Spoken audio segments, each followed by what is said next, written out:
Ross, after that first pick, what were you trying to do on that play, and what were you thinking as you headed to the sideline? You know, just trying to pick up a first down as best I could. I saw I had a shot deep. I just didn't trust it. Probably should have took it, but and then the second receiver came into my vision, and you know, looking back on it, definitely should have just thrown it away and punted it. But you know, luckily that was an early one. The second one was really the one that got me. You know, just had to go. Didn't go through my progression the way I've been taught, and you know, should have went to my second read on that. And then you know, but those are easy fixes, and luckily our defense held, and you know, at other points of the game, and you know, allowed us to come back from my mistakes. So could you go through your thought process after the second pick and they went ahead? What's going through your head, and how did you kind of get it back together so quickly and bring your team back and take the lead again? I'm a person that thrives off adversity. So I really, when that happened, you know, and especially when it's your fault, you better make up for it, you know. So it, you know, I just stuck with what I know, you know, with my training and my coaching, and you know, just didn't get ahead of that or try to do anything different, and just stuck with what they gave me, and just tried to be more consistent and stuff like that throughout each play and stuff like that. So, you know, we were lucky enough to make some big plays when we needed to. And kept the ball moving, run some time off the clock and stuff like that when we needed to. But you know, after that second pick, you know, it was kind of, you know, I knew it was kind of, we have to play mistake-free football now. You know, there's nothing we can do after this. That's probably the last bad throw I could have all game. So. You talk a little bit about what happened on your touchdown pass to Patrick. You had some heavy rush there and made something happen. Can you talk a little bit about that? Yeah. So. Yeah, we got a blitz off the edge, and I was told that Pat kind of got a little piece of him for me, which, you know, so I kind of just tried to bait him like I was going to sprint out right, and then just spun the other way, and then he's wide open because they already had to take a couple of our receivers downfield, and then he did the rest. I mean, that was an amazing momentum-changing play, and that was a huge play for us. You know, not a surprise from him though. You know, the stuff that he's been doing this off season. The type of kid he is, he's a fighter, and you know, it was no surprise he got in that end zone. We probably shouldn't have, so it's good. Right before halftime, you guys were down 17-7. You're punting the ball, and then with the targeting call, and you got the touchdown right before half. Y'all scored 28-7 after that. And how big of a sequence was that with the targeting call and then scoring the way you did right after that? Yeah, no, I'm really glad he hit me high because that was a drive. I mean, that gave us a lot of momentum. You know, because if I'm not mistaken, that was on third down.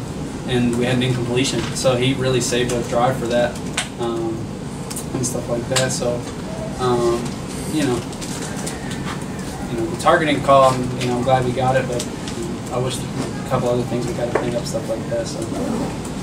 You had a big hug after the game. Was that your father? Yeah. What did he say to you? He just, you know, he's seen me at the lowest points of low and the highest points of high, and. For him to be present, you know, I had a lot of family here for this game, and just for that moment, he knows how much work, you know, this team and I've put in for this moment to happen. It was just a really special moment for him to be here. Especially, I mean, he had a game last night, took the red eye, so it's a, you know, it's a blessing for him just to be here. One, but and then just this, you know. The way he's raised me, how he's been there for me, and same with my mom. You know, it's just, you know, I wouldn't be sitting in this chair if it wasn't for them. So it was kind of a culmination, I guess you could say. It was just a great feeling, great moment. Sorry, did you have any nerves though when this was an opportunity for you as a starter? Yeah, I would say I more had butterflies before the game. I wasn't so much nervous. I knew our game plan really well. I knew where we wanted to attack, who we wanted to attack, and you know, and I just trusted, you know, all the training that we've done this past fall camp and spring ball and the off-season workouts and stuff like that. You know, so that's why I think I was confident. I wouldn't say I was nervous, but you know, running out there for the first time, like, man, you know, it's finally here, finally get my opportunity, and you know, just wanted to. You know, it was more probably stressed out, just want to make it count and not let my guys down, you know, not so much, man, I hope I play so great and have all these yards or touchdowns. I could care less about that as long as we're just winning, that's fine with me. So it was a, you know, and after that targeting, you know, no more butterflies after that one. So, Do you sense that Coach Wilcox and the staff have instilled a new mentality in the team, a confident one? Yeah. Well, they brought a new culture. That's the thing. They have established a new culture at Cal, and it's the players' job to keep upholding it and taking it as far as we can go and keep policing ourselves, stuff like that. What they don't even notice is they brought us together closer as just brothers. Like maybe it's because I'm playing now, I don't know, but it's just I feel so much more connected to my teammates and just a deeper love for my guys and just the grind and the process and just to enjoy the journey. And I think they keep hitting on that and it just makes it fun. So that's why I think if you buy in, it's a fun process, and they make it very. I wouldn't say easy to buy in, but it just feels like the right thing to do. You know what I mean?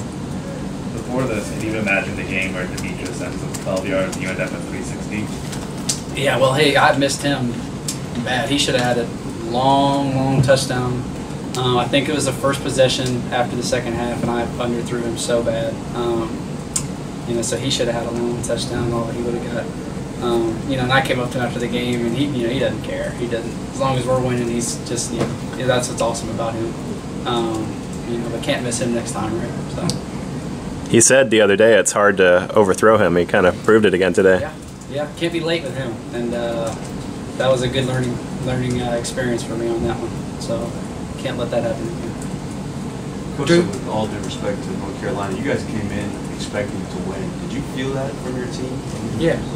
I think it's just because we're just so worried about us. We're not so much concerned about what they're doing. That doesn't mean we're not preparing for them or game planning, but we're really just worried about what we're doing as a unit, as a team, how we carry ourselves, and how we do the little things, and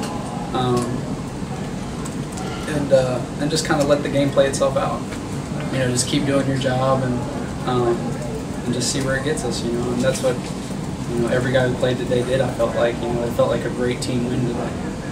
Coming out here Thursday, spending a couple days here, did you guys feel pretty acclimated to the weather and all the conditions, time zone? Yeah, we practiced at NC State yesterday, and Woo! 1-0! and we got to. It was about the same weather as it was today. It's if it was maybe 95 and stuff like that, it would have been a little different. But it felt pretty good out there. The humidity was different, but it wasn't anything that was something like we couldn't handle or whatever. So that wasn't a huge deal as everybody was making it, I guess. The early start time for Pacific time, that wasn't a problem either? No. It was, it was really nice, honestly, not having to wait around all day to play. We're so anxious. I just want to get out there and just get on the field and start running around. And it feels like we've been practicing forever, so it's like, let's go hit somebody else. So it's, we were really anxious. Everybody back home was, I can't believe we have to wake up at 9:30 just to see you get home. That's fine. We're excited to play early. Let's get home quick, and then hopefully with that win. So it was good. During the game, you targeted over 10 different guys. Was it a point of emphasis during game planning, or did this just happen? And you just saw them open and you just threw it at them? It's just, there's not, I'll never go away from a guy if he's hot, even if I have the right matchup, if it's, one-on-one, or if it has the right coverage to the route. But, we're not a team that one guy needs his yards, and we love spreading the ball around, as you guys saw today, and whatever it takes, really. And we have so many guys that are capable. That's what's nice. I could put it in. You said 10 different receivers touch the ball. 10 different guys can help us win a football game. So that's pretty remarkable. So that's a great thing going forward. Coach let you guys go for it on fourth down twice there in the fourth quarter. That means something to the offense that he's showing you that kind of confidence this early in the season. Yeah. Looking back on it, yeah. In the moment, it's just another play. He doesn't make it, that's fourth. He doesn't. He's a no flinch mentality type guy. That's what I think it makes it so easy to operate. It's not. No moment is ever too big. You know what I mean? It's just another play. Just how we're going to operate it and move on and keep this drive going. And it was good. It's really fun operating this offense. It's really fun. All right, that's good. Thank you.